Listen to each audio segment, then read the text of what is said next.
everybody, welcome to Flak again. Unfortunately, Melody is still ill, so we'll be winging it here, just you and me. We're going to do a show today. It's going to be all about the entertainment industry and what's going on. Uh, One thing that's going on, you may have seen this. Obviously, everybody out here is aware of the WGA strike backed by SAG-AFTRA, which is the Screen Actors Guild. This is the Writers Guild of America. And for several months now, they have been striking the movie industry and television industry. And Drew Barrymore, who had taken her show off because of the strike, has brought it back, much to the dismay of the Writers Guild of America. They're not very happy with her. And she went on social media in a tearful apology to everyone for doing it, but she's still doing it. She's still bringing the show back. She says that it's because she felt bad for all of the crew that work on the show. And that is, whenever you have a strike like this, it isn't just the people striking, it's all the other people involved in whatever they're doing. You know, there's people that do the lighting, and people that build the props, and those people are all out of work too. And according to Drew Barrymore, that's why she brought the show back. Now, I don't know what else is going to happen because I'm hearing sponsors are unhappy and so forth. And she has kind of cooked her goose here. We'll have to see what happens down the road. But that's one of the things going on right at this particular moment. Let's see here. Now, anybody who knows me knows I'm not a real big fan of gory horror movies. I'm just not. Well, somebody had recommended this film to me, and I decided to watch it. So I even bought it. I bought it on Amazon Prime. It's a movie called Talk to Me, and it's an Australian. And I was very surprised at how good it is and how some of these actors that I'm not familiar with have really, really become something. Sophie Wilde, unfortunately, I don't have their pictures up here because StreamYard only allows you to have a certain number of pictures, and there's no way in mid-podcast that I can change the pictures. So I apologize, but I don't have any pictures of these people. Maybe at the end of the podcast, I'll try to bring them up and show you. But it stars Sophie Wilde, who's the main actress in it, and she does an outstanding job of this. Miranda Otto she plays the mother of one of Sophie Wilde's character's friends. Otis Danji and Alexandra Jensen. Those are the top four people. This was directed by, give me a break on this name, Danny Filippo. I hope that's correct. And Michael Filippo. I would assume brothers or maybe father-sons.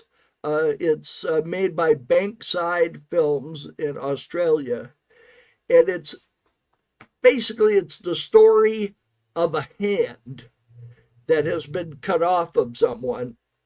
And I forget how they got a hold of it, but it becomes a party game, like a Ouija board. And they have this hand attached to a base on the table, and you hold hands with it, and you say, "Talk to me." And the hand basically possesses the person doing that. And it's really freaky. I mean, it's obviously an Australian filmed movie, I don't recognize any of the sites, so could have been anywhere, but I believe it's in Australia because all the actors are Australian, and like I said, they're all unknown. I'd never heard of any of them, but it's scary, and it's not something for the kids to sit and watch. Uh, the I haven't seen the very ending. It had me kind of spooked, and it was late at night. I said, I really don't want to watch this right before I go to bed. I don't want to dream about the hand. But it's a good film. If you like horror movies, rent it and watch it or buy it. I didn't see a rental choice on there. It was only buy or don't watch. But excellent film. Really is. Oh, this is, let's see.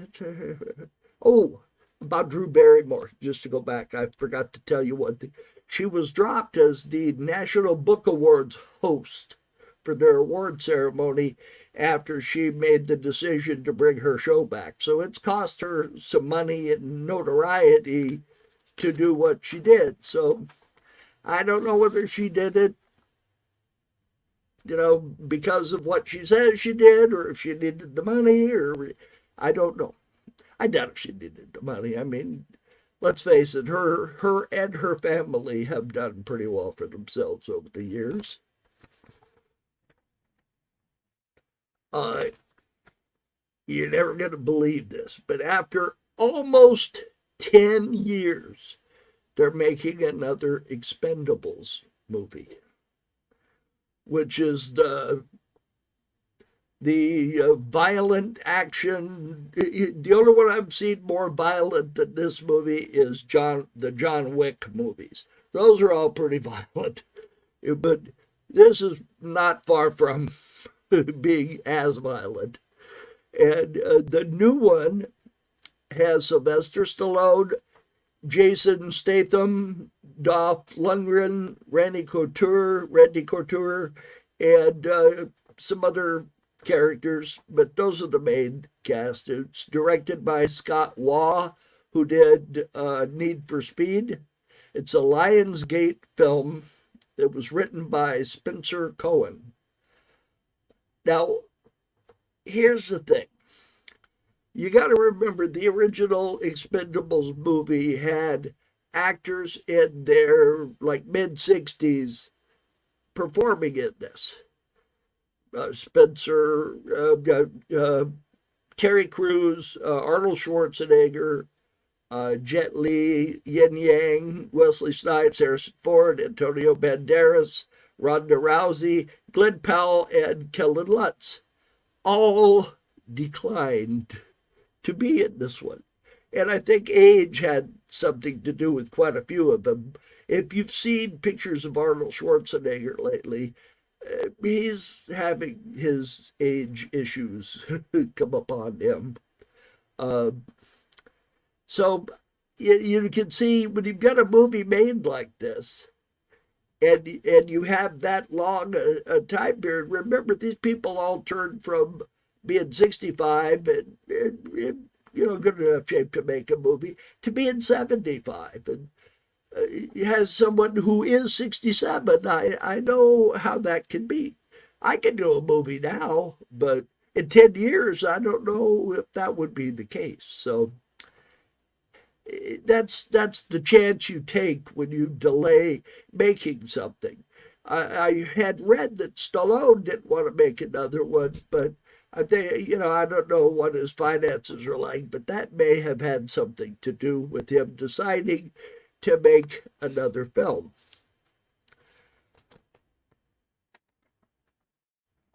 Movies that are coming out next year.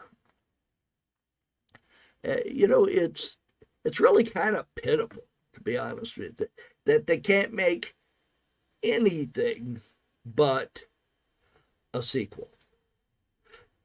Every single movie on the list of movies coming out are all sequels, every one of them.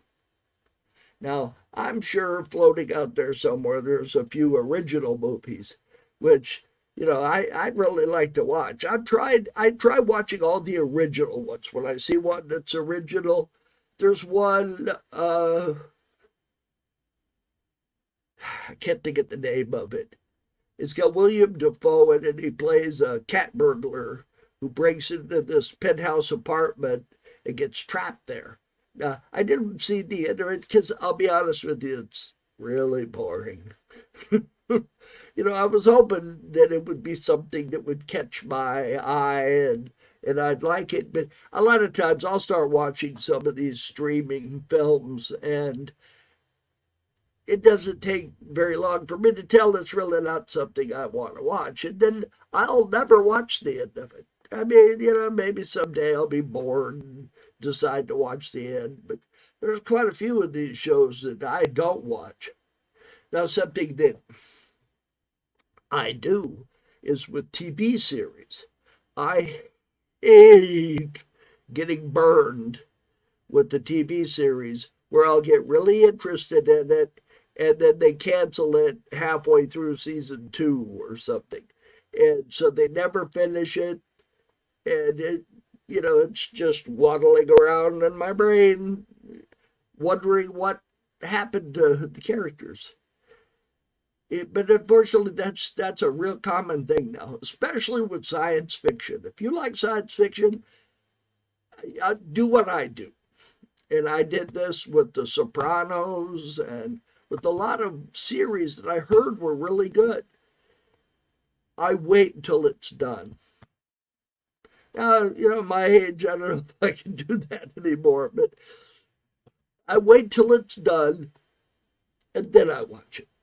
Because then I know that they completed the series, the story's done. I can even find out how well it was completed. Because some of them, like one sci-fi show that I was a fan of is Fringe. But they threatened to cancel Fringe so many times that they did the second to last season to kind of try to wrap it up. So at least it was wrapped up. But then they didn't cancel it and it ran to the end and it was real choppy and confusing towards the end. But that happens in quite a few sci-fi shows. Sometimes it doesn't kill them, like, for instance, a show that was on back in the 90s called Babylon 5. That one was another one that was dangling over the precipice of cancellation for almost the entire run of the show. But it did run its complete 5-year run, and it was good. But in season 4, Michael Straczynski, who was the creator of the show, he tried to put it together so it would be, if it did get canceled, that you'd understand what happened and so forth. But it really, there's a couple episodes that if you watch Babylon 5, you should just not watch those episodes because they really ruin the show if you watch it. Or at least it makes you very confused as to what's going on. So, Fringe and Babylon 5, there were other ones that, now, one that really, I was very proud of them. There was a show called Dollhouse. Now, after season 2 had started, I believe it was J.J. Abrams did Dollhouse. He realized, if I'm wrong about that, I apologize, but I can't look it up right now. But it was somebody like that if it wasn't him. And he found out after season 2 had already started that that was going to be it. And he managed to wrap the story up, which was really nice. And it was very clever. It wasn't just like, oh, they did that. No, this was really good. It enhanced the story, having that complete. So it really did help a lot. And I hope that a lot of the sci-fi producers and directors realize that it's in their benefit to do that. because then the next thing that comes along, somebody will watch it. Like I watch what he puts out. You know, another, just to mention another sci-fi movie or TV series, pardon me, that, well, they had a movie also, but Firefly, it didn't even run a complete first season. It only ran 13 episodes, and they made a movie. I mean, how many TV series that run 13 episodes get a movie made? And that was Serenity was the movie. It's an excellent film. Let's see here. Okay, let's talk about the movies from next year. You've got a sci-fi slash horror film called A Quiet Place, and it's all about these aliens that can't see, that they can only hear, and so you have to be perfectly quiet, or the aliens will attack you and kill you, and I think they eat you. I'm not sure what exactly what's going on there because I haven't seen the first one. It's just I don't like the gory stuff. Another film that's going to be coming out is Kung Fu Panda 4. 4. 4. And it's going to have all the people back, including Jack Black. He's going to voice the panda.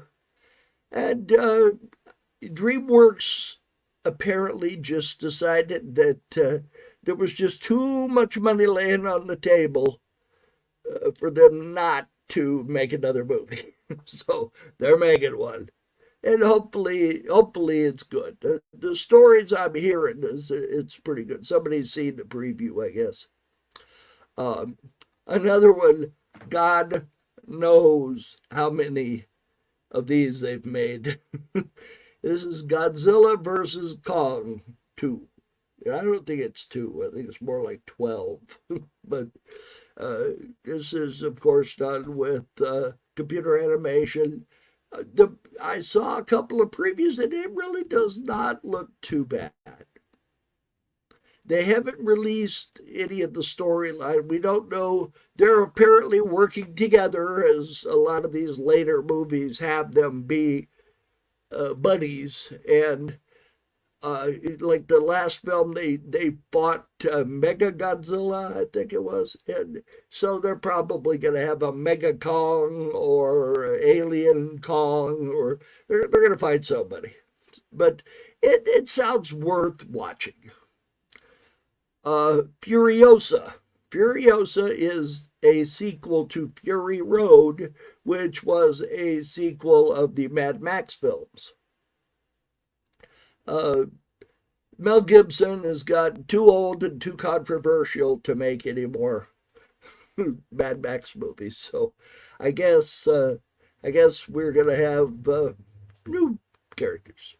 The male lead in the film, whose name I'm sorry has escaped me, is being replaced. They have somebody else that's going to play the male lead in it. Okay, Kingdom of the Apes. You want to talk about sequels? How many Apes movies are there? There's got to be 10 or 12. And now they don't have anybody in the costumes anymore. See, nobody wanted to do them before. It was hard to get people to do them because you had to sit in a chair for 5 or 6 hours to get the makeup put on. So, Roddy McDowell was about the only one you could get to. Sal Mineo, I guess, did one.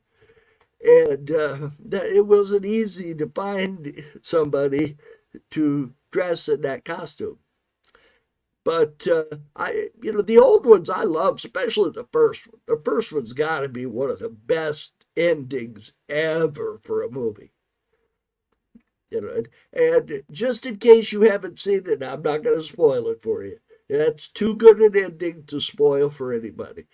But watch Planet of the Apes, the one with Charlton Heston, if you haven't seen it, because like I say, that's got to be the best ending of a movie they ever made. I don't really like to bring up Disney because I don't like the stuff they're putting out. It's just, I just don't care for the stuff they're putting out. I'll just put it like that. Inside Out 2 is coming out. I wasn't a big fan of Inside Out 1. So whether Inside Out deserved a sequel or not, we're getting one. So there's they about 6 of their movies they still haven't titled, which is unusual for something coming up in less than a year. You would think they would at least title the films, but all it says when you bring it up on their website is untitled project. Okay. So you're going to want to watch Untitled Project number 1, 2, 3, 4, 5, and 6. So, let's see here, Mission Impossible, another Mission Impossible. And apparently, this one might be watching because you might get to see the end of Tom Hanks, or not Tom Hanks, Tom Cruise. Sorry about that. They say Tom Cruise is going to hang out of a biplane up like at 2,000 feet. Now, Tom Hanks must need some money. That's all I got to say, because I don't care what they offer me. I wouldn't hang out of an airplane at 2,000 feet. No, no, no. So we'll see how good that one is. The last few haven't been that thrilling, I'll tell you. One that I guarantee you I'm going to have to take my grandkids to see is Despicable Me 4. It has all the same people, and I have liked all of the Despicable Me movies, despite the fact that they're sequels. I liked them. I saw them, took my grandkids to them, and I didn't mind them at all. Okay, now another Disney one. We have Mufasa, the Lion King. I don't know where they're going with that story because it pretty much seemed like they had wrapped it up, but I guess they found somewhere to go with it because it's coming out. I don't know how they're going to voice Mufasa because I had a momentary hiccup in the system here. Hopefully it's still working. Let's see here. I don't know what they're going to do about the voice because James Earl Jones' health is not real good. Last I heard, he was in a wheelchair, and he did not appear for the Disney Legend ceremony at D23, and that was several years ago. So I haven't heard anything, unfortunate, but I don't know whether he can do the voice or not. Disney always figures out something. I mean, they got somebody to do the holiday Haunted Mansion voiceover, and he sounds a lot like Paul Frees. And it's actually the guy that does the tram spiel at Disneyland. That's who's doing that. But it's really good. If you go and listen to it, it's very difficult to tell that it's not the same guy. But it's not because he's been dead for years.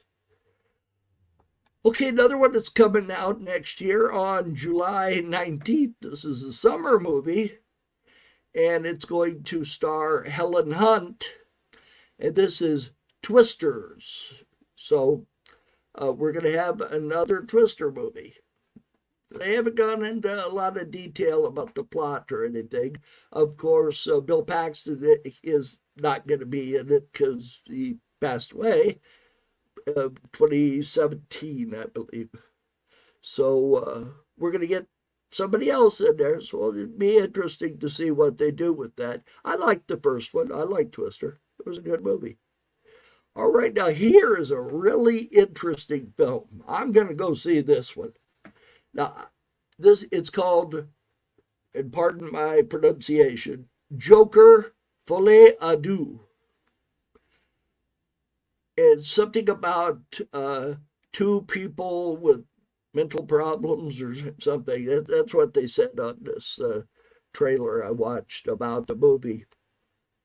But I forget who plays the Joker. I'm sorry, I should have written that down. But it's a good actor plays the Joker, and it's going to have Lady Gaga playing Harlequin. Now that should be interesting to have her. Now you have to wonder if they're going to make this a musical. I don't know, and I don't know if it's got Batman in it. They haven't really given you a lot of inside information about this. Let's see here, December the 20th, towards the end of the year, you've got Avatar 3 that's going to hit the theaters. It's, it's a water planet, and they're going to be fighting the ash people. I guess somewhere on this water planet, there's someplace that burns. So we'll see. We'll see how that comes out. Then you have Sonic the Hedgehog 3. Now, I was glad to see this features Jim Carrey. Now, I had been hearing a lot of bad stuff about Jim Carrey, that he wasn't doing too well. And I'm glad to see apparently he's made a turn for the better.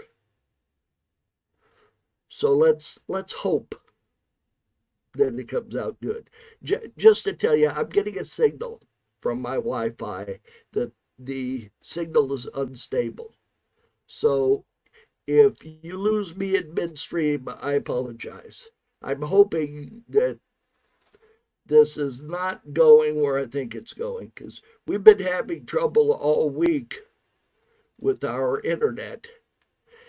And I'm hoping that this isn't like a death knell.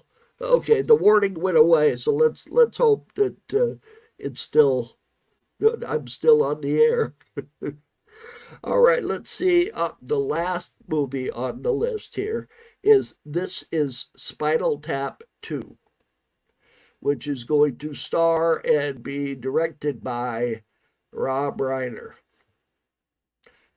That's all I'll say about that. All right. Okay, one thing I wanted to talk about in depth today was a TV series playing on Paramount Plus. And that TV series is called The Offer.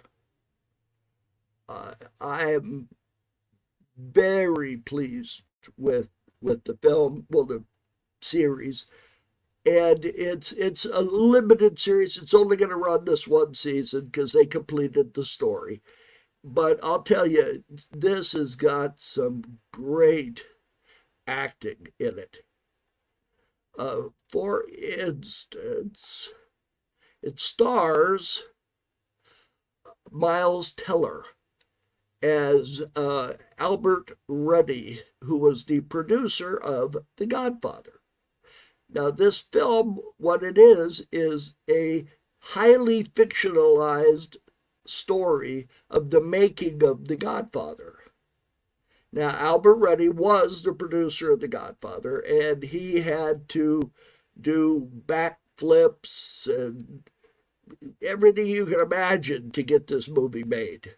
He had to befriend a mobster. Now, how friendly he got with Joseph Colombo, I don't know. But there must have been something involved because they run the unions that make the films in New York, and this was made in New York. So you would at least have to be on some kind of good terms with somebody with influence there. Because if you didn't, you're not going to make your movie. So Miles Teller did an excellent job.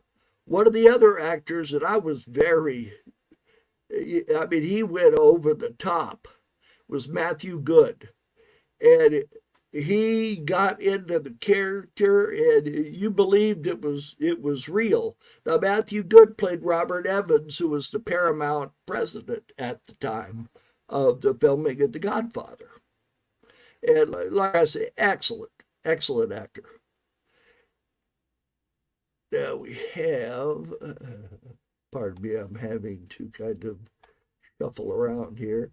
Okay, you've got Dan Fogler, who played, and he did an excellent job. Francis Ford Coppola, who was the director and co-writer of the screenplay for The Godfather. Again, I wouldn't say quite as good as those other two, but he was good.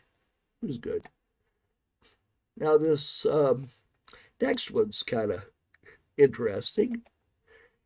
I don't think it'd take you too many guesses as to whose son this guy is. This is Colin Hanks, the son of Tom Hanks. Now, he plays a fictional character. He plays Barry Lapidus. And what they did is there were too many people that were trying to shut down The Godfather. So rather than having 10 different people and have to tell their backstory, and you don't have time in a 1 hour TV series, even if it does run 10 episodes, to do that. So a lot of films do this. They fictionalized it, and he did a good job. Now, this fella here, I'll tell you, he was absolutely on top of his game. This is Vern Gorman. He played Charles Bluedorn, who was the CEO of Gulf and Western, who was the parent company of Paramount Pictures at the time. And he's from the Dominican Republic. And I can't say enough of what a good job he did on his role. He was excellent.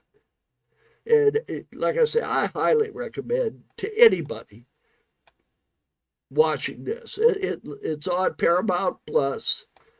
And, it kind of surprises me in a way, because Paramount made The Godfather, and this series is not 100%,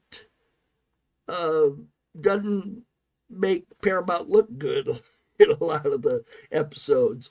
So it surprises me that they did this. Now, this lady here has probably won the most awards. She got nominated for 10 or 12 awards. And she won the Satellite Award for Best Actor. And she did an excellent job. She played Albert Ruddy's assistant / secretary. And it's a real person. And she went on, she played Betty McCart. And Betty McCart actually went on to be an agent. And one of the actors she was the agent for was Tom Selleck. So she apparently did real well for herself. Now, another character I think did an excellent job was Giovanni Ribisi. When I saw him, I could have sworn he was the guy that played Moriarty in Sherlock, but it isn't. They look very much alike. I had his picture up here. I was going to show you the similarity in appearances, but unfortunately I had to get rid of that so I could show you a picture of Juno Temple, the lady I just showed you. So it was either show you her or show you him, so you got him. So, but he played Joe Colombo. Did an excellent job. Excellent. All right, we had, let's see here, Patrick Gallo. Now, he played Mario Puzo, who wrote the book The Godfather and co-wrote the screenplay with Francis Ford Coppola. Did a good job. it was more of a background role, even though he was the writer of the film. He was the most he was in the first episode when they dealt with buying the rights to it and so forth. But there isn't anybody in this movie that wasn't good. There really wasn't. He was excellent. And let's see, well, and one surprise that I was pleased to see, because it's nice to see some actor from a time ago, and that was Lou Ferrigno. And Lou Ferrigno played Lenny Montana. And Lenny Montana was he's an actor playing an actor, although he wasn't just an actor. He played Luca Brasi. The guy was Luca Sheep Sleeps with the Fishes, that line in the movie. He was Lenny Montana was also a pro wrestler, and he was an enforcer for Joseph Colombo. Oh, sorry about that. I'm having mouse troubles. Along with everything else. Oops. All right, let's see here. Get rid of Lou Ferrigno. There we go. Bye, Lou. So that, like I say, that is an excellent film, especially if you are a fan of The Godfather. And who isn't? I mean, it's the best movie ever made. How could you not be a fan of The Godfather? Godfather 1, Godfather 2. I am absolutely 100% in favor of you watching both of those films. But whatever you do, don't watch Godfather 3, because it's terrible. I don't know what happened there, but somebody who helped making the first two movies went bye-bye, because it just was not the same film. There are so many movies and TV series out there right now that just, it's surprising that they spend as much money as they do to put these things out.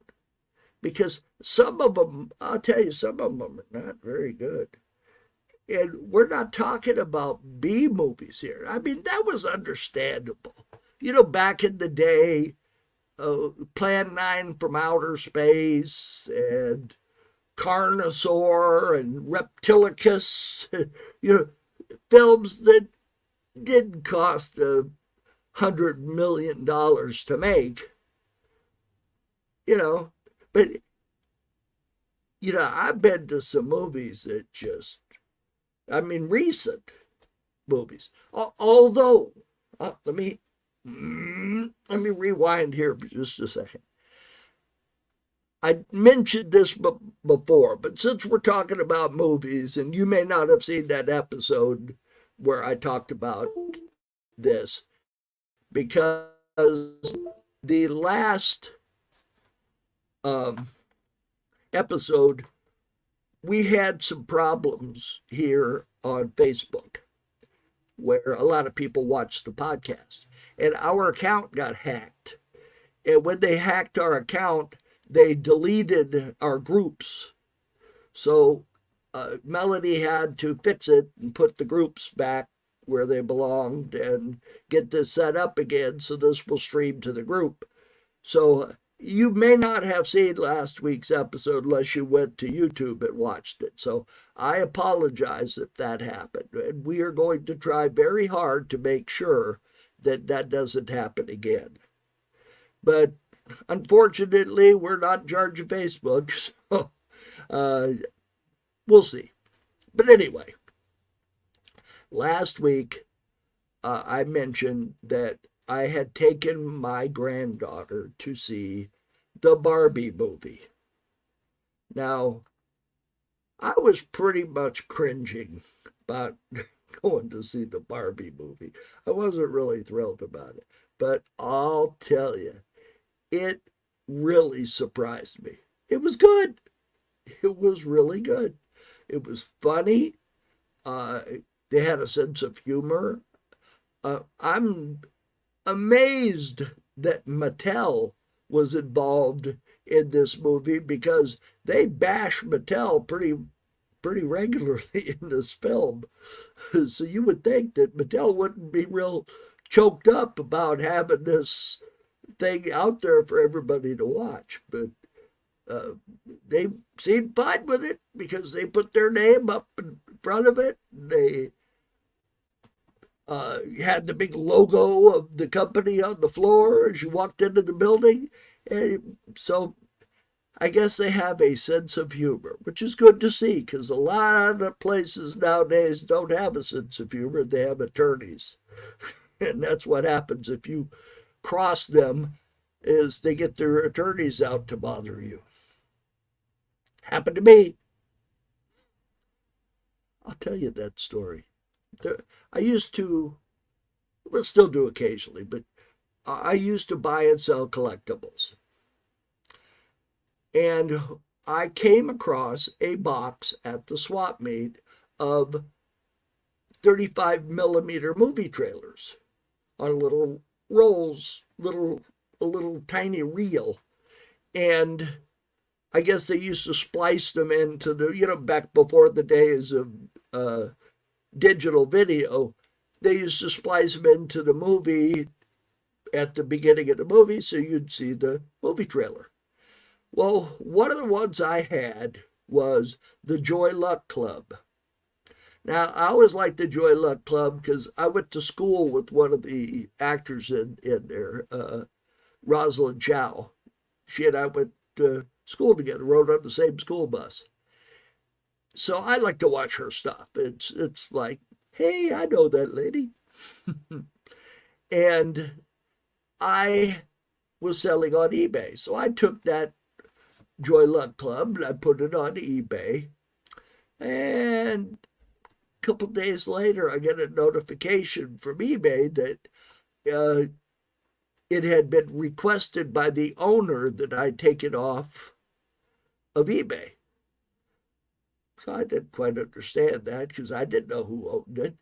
Well, come up, it was Disney that owned the Joy Luck Club. And Disney had one of their attorneys write me a cease and desist letter telling me to, never be seen selling Joy Luck Clubs on eBay ever again. And I actually kept the letter. I have it framed. I said, "Hey, I got threatened by Disney. How could you be any better than that?" And I took it down. And then, like about a week later, I had a replica of the Maltese Falcon, yay big, and it had a certificate of authenticity and everything on it. Well, apparently that certificate of authenticity with the studio's name on it was forged because I got a cease and desist letter from Warner Brothers.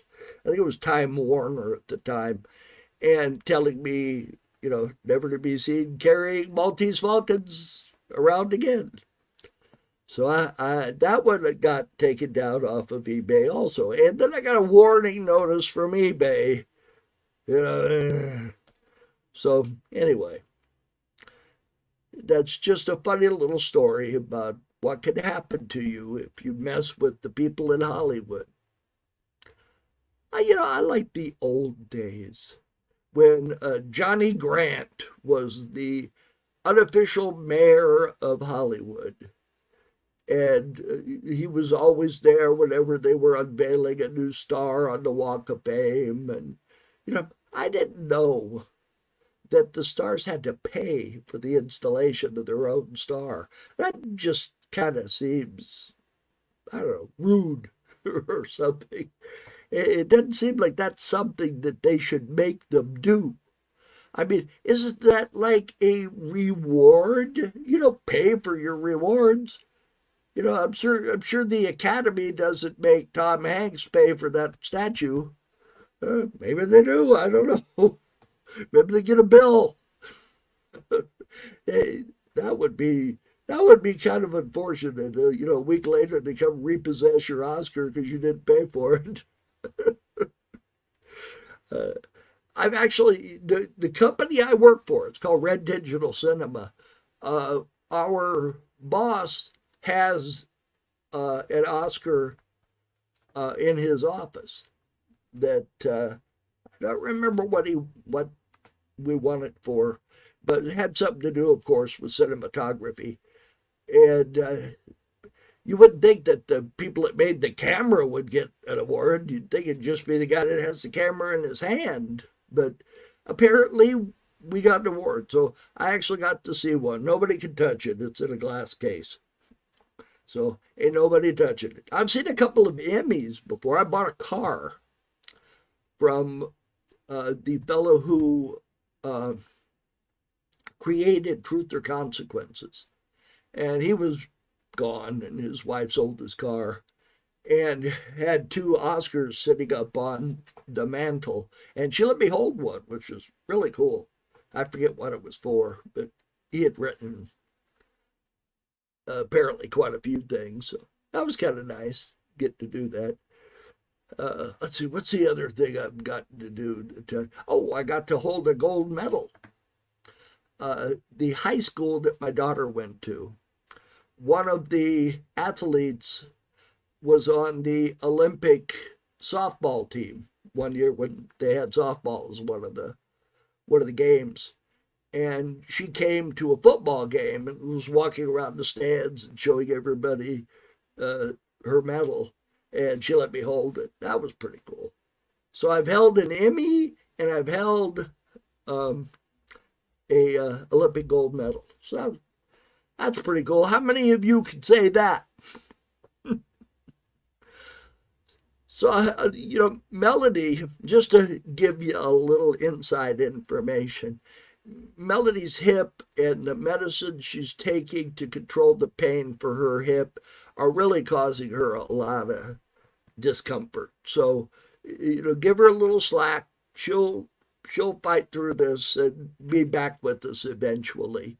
And maybe if nothing else, I can get her to film a little, hi everybody, I'm okay video.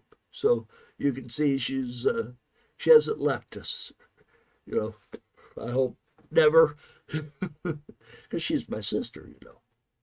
So just say that. Let's see what else is going on TV. Oh, here, I got a bone to pick with Amazon Prime. I picked at them last time, and I picked at them on Facebook. So Amazon Prime, when I bought the premium contract, to have the free deliveries and everything, and no ads on the videos. Well, they started, if you're watching a TV series, in between episode 1 and 2, they show you a little snippet of something they'd like you to watch. I didn't like that very much, but I figured, okay, at least they don't interrupt the movie like Freevee does. Although Freevee, I gotta tell you, I don't know if you've ever watched anything on Freevee, but Freevee's not bad. The commercials are very short. It's like YouTube, you get like 3 minutes worth of commercials sometimes in between the videos they show you. And the amount of video they show you before the commercial runs isn't a lot. You're talking maybe a minute, and then boom, you're into a commercial. But that, it's just getting really bad on the internet. The internet used to be something different. You used to be able to search something, pull it up, and read the content. But now they'll have something up there that looks real interesting, and you click on it, and it says, the New York Times has decided that you need to pay for this, It's a deal where it's clickbait is all it is. You don't get to read anything. Oh, and it comes up and says, you have run out of free content. Well, I never got any free content. How can I run out of something I've never gotten any of? So I don't know about that. That's just bad. And now Prime, not only are they showing these in-betweener commercials, but they got pop-up ads. So you can be on there looking for some show you want to watch, and all of a sudden in the middle of the screen pops up this ad for pantyhose, or it's not even something related to anything I am interested in. You know, women's handbags, or, you know, the least they could do is spy on me enough to tell what I liked. And you think they don't spy on you, you are wrong. In fact, the television and movie industry, they pay to have companies listen in on your telephone and see what you're watching. Because you have your phone usually somewhere near the TV. So when you're watching TV, they know what you're watching.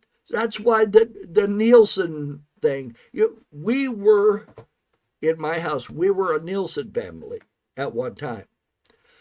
What the Nielsen company used to do is they would pick a house, and it didn't matter who lived there. The Nielsen family was whoever lived in that house. So we happened to move into a house that had a Nielsen family in it. And they contacted us after we moved in there and asked us if we wanted to remain a Nielsen family.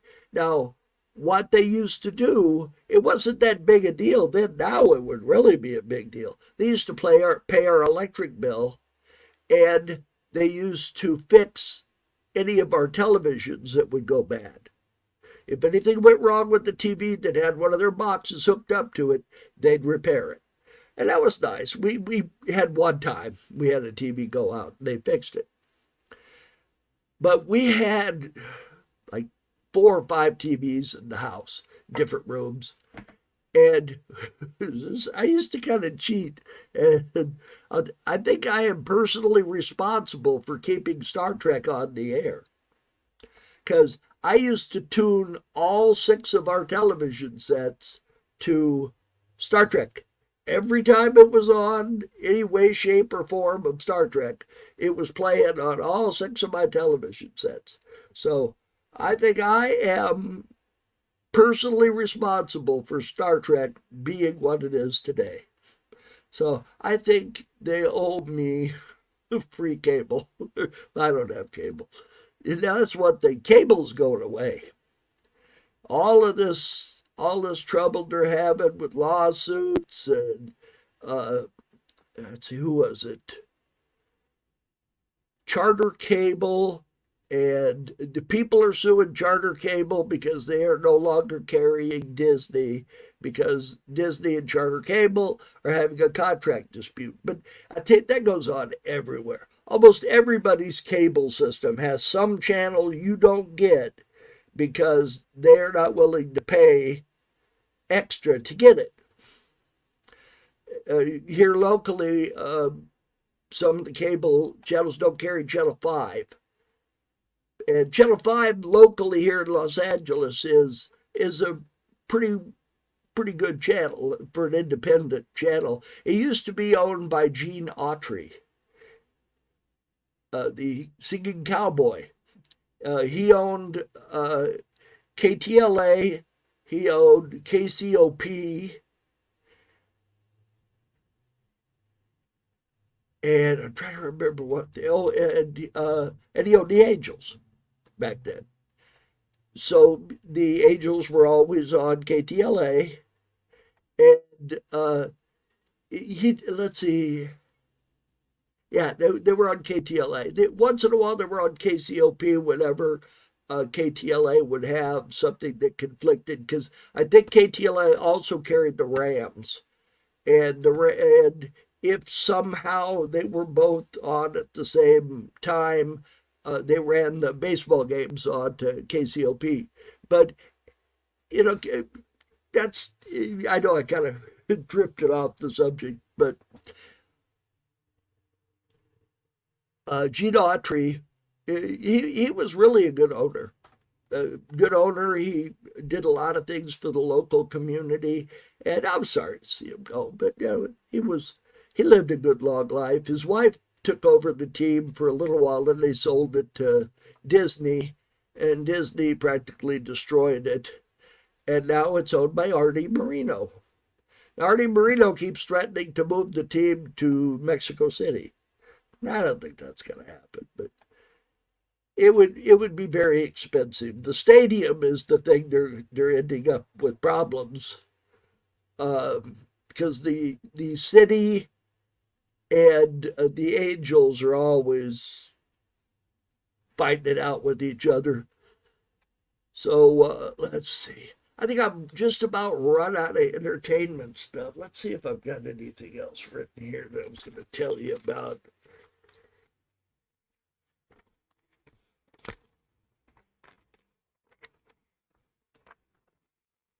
Yeah, well, let's see.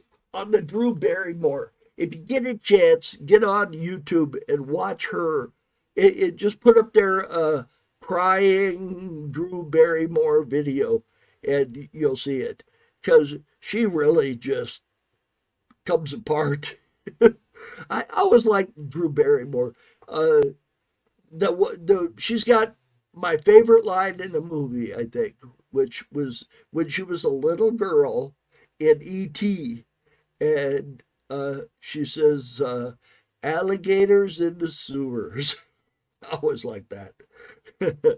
That's, like I said, that's probably my favorite line in the movie, and it was performed by a little kid. All right, well, we've just about run out of time, and I've just about run out of tonsils. So I'm going to wrap this up, and y'all say a little prayer for Melody. Hopefully, she'll be feeling better and back with us next week. So, you all take care of yourselves, and I will play us out. So, take care. Bye bye.